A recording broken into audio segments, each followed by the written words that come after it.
I feel very fortunate that I came along at the time that I did, because it was an incredibly challenging time for women, and Rutgers College had been all male until 1972, when they accepted women for the very first time. And I just happened to be a freshman and had the opportunity to attend Rutgers College as the first class of women to go to Rutgers. So, as I said, timing is everything, and that really helped propel my career. Because when you are in a class of firsts, you really are trained on really how to deal with challenges that you face all the time by a lot of professors and administrators, perhaps, who were not interested in having women there because they thought that we would actually decrease the grade point average. Well, we proved them wrong, and actually the grade point average went up. And so for we women who were the first pioneers at Rutgers, it, I think, helped us greatly in our careers. And then from there, I was able to really secure a position with the Byrne administration. And that was because of the fact that I became the first woman to be the president of the Student Government Association at Rutgers, which put me in contact with the Byrne administration about tuition hikes. And so there I am, a rebel rouser, all about talking about, trying to keep the student costs down. And then the next thing I know, I'm working for the administration after I graduate from Rutgers College. So, as I said, timing is everything.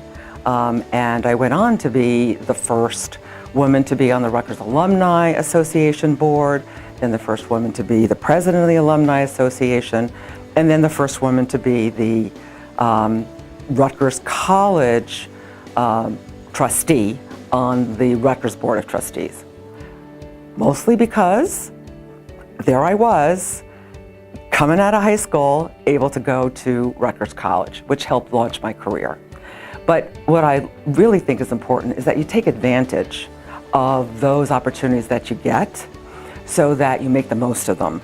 And I could have chosen not to go to Rutgers, and then I wouldn't have had this meteoric rise that I had because of having decided to go there, and then took advantage of all of those opportunities. And that's what's important, I think, for all women to recognize, is that those opportunities come to you.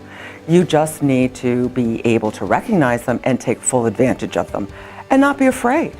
Because I know many men who would say that, I don't really know anything about this job, but I'm going to apply and I'm going to convince them that I'm the best person for that job.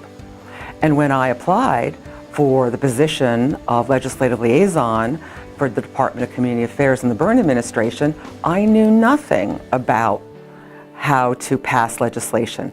But boy, I learned really fast.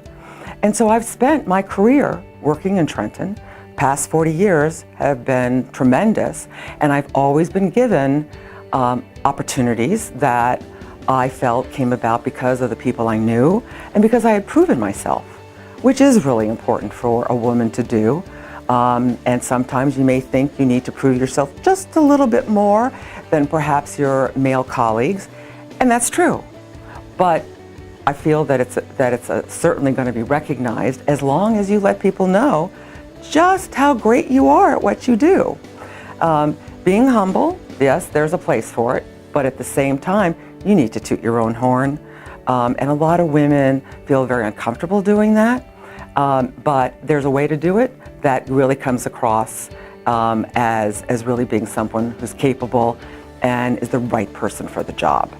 So I would say that I've been really lucky in having people approach me about possibilities, but I was willing to take the risk, take it on, and let fear not get in my way of accomplishing what I have so far in my career.